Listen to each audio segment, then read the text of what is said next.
I'm sorry my upload schedule is a bit late. I know I owe you guys a video because I missed an upload one week, and I promise I'll get a video up as soon as possible. But before I get to that, welcome to the month of October, and October is known for what holiday? Of course, Halloween. So, in honor of Halloween, I decided to take it upon myself to review a horror anime for the month of October in the spirit of Halloween. And I actually shouldn't say anime, like it's only an anime. Of course, I am referring to, as you can see from the bottom of my screen, Danganronpa and the entire franchise. From the first game, Trigger Happy Havoc, all the way up to Danganronpa 3, Despair Arc, and Future Arc. So, without further ado, I'm going to get into the plot of this. I want to try to make this video as quick as possible, but also still be long enough to entertain it. Of course, I do have some other events coming up that I will let you know about when they get closer. But without further ado, and no more ifs, ands, and buts, all I have to say is like, comment, and subscribe, and let's get into it. Number one, first off, we're going to go over the plot. Now, the plot is almost identical to the animation, which I did a review about a few videos back. So, go there if you want to see that plot.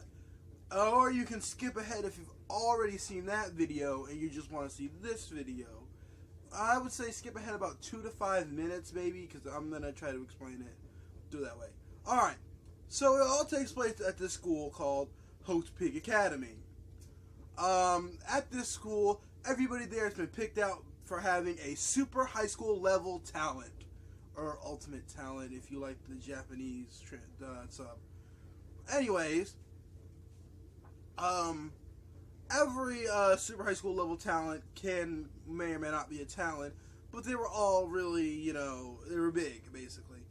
And we wake up at this school, we don't know what's happened to our main character, who is covered on my picture, Makoto Naegi, who is the super high school level lucky student, as he was lucky enough to win the Havoc Academy lottery to enter the school, which was supposed to be so lucky that if you were able to win, you had an incredible amount of luck that would give you the lucky student title. He meets many other cast and crew members along the way, and they find out they're stuck in the school by that monochrome little bear down there, Monokuma. He says that he is the headmaster of Havoc Academy, and that he wants them to compete in a mutual killing game. And do various events, he ends up starting the killing, and he doesn't physically kill anybody, but he gives the fuel for the flame, so to speak. So during this game, you follow with Makoto Naegi as you try to unravel the secrets of Havoc Academy and the world outside. Of course, you have characters that you meet. I don't want to try to name them off. If I had them all in picture, I could. Anyways, that was actually shorter, so yeah, I don't know. But besides that, gameplay-wise, in this game, this is the things that you do. When there is a murder, you have a quote-unquote free roam option, where you're able to walk room to room. It's point and click, basically. You walk room to room and try to find clues. From these clues, you go to the class trial about whoever was murdered. And you use these clues to piece apart who is the murderer, because if the wrong person is accused, everybody dies except for the murderer. So, during the class trials, you have non-stop debates where people are going around and they're just saying things, and there are weak points and contradictions in their statement. And you have to take the truth bullets, which happen to be the evidence you pick up, and use those against to show what, to break apart their argument and eventually find out who the killer is. You also have oh god, what's another part of the trial? other than, I don't know, I think nonstop debate is only, I think that's the only thing in the first one. That, and towards the end, you have to comic book piece together what parts did what for the story. Like, how did all the sequence of events happen? Now that we got the review out the way, let's go over some of the characters. Key characters, mind you. I'm not going to go over every character because a lot of them died towards the beginning. So you have Makoto Naegi, super high school level lucky student, who is our main protagonist. It's sort of the wacky kind of, well, I mean, in the video game, or this is the video game standpoint, he's a very blank character. He is made this way so the player gets an attachment to the character, so it feels like you are Makoto Naegi. Makoto Naegi has your personality. We have Asahina Aoi, who is one of the survivors of the game, who actually doesn't have anything really big in this.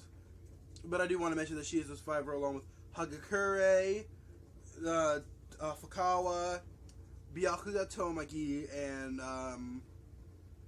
Kirigiri Kyoko, who is a super high school level detective. Now, she helped you a lot, because it seems like in almost every class trial, she knows who the killer is just going in there, but she wants everybody else to figure it out. While originally people saw this as very stoic and masterful, in a game of life and death, you really can't afford to be like that. Although I did admit I like your character. You also have Junko Enoshima, which, again, this is spoilers, so I'm doing our review here, who was, quote-unquote, killed during the first couple of minutes after she had sold to Monokuma. But then you find out that was really her sister in disguise, and that the real Junko Enoshima is the one that brought the entire world into despair and the apocalypse that it is now. As a character, she is very interesting. She likes to switch from personality to personality, going from very serious to very kooky and so on and so forth. Even towards the end, where she could have just easily said, "Oh yeah, I'm not going to be the one to die." She says that her getting herself killed is the most despairful thing that can ever happen to her. So she was a little bit off of her rocker.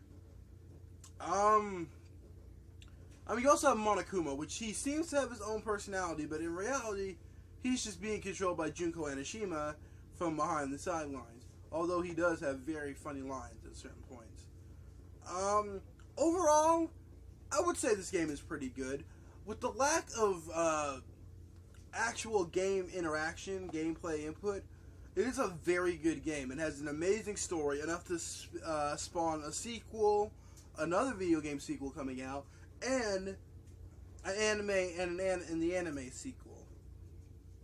So, and of course a series of light novels.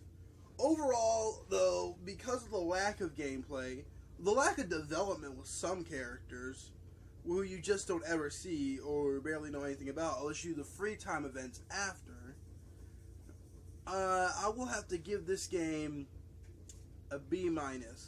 Good game for investing me in the story, but I wish the game had more memorable characters and stuff like that. I hope this video is fairly long, at least 10 minutes. I hope I was talking here for 10 minutes. So this is Danganronpa Trigger Happy Havoc. Next week, you guys will be getting the review of Super Danganronpa 2 to continue along with Danganronpa 1. I am the anime hero, and stay saved.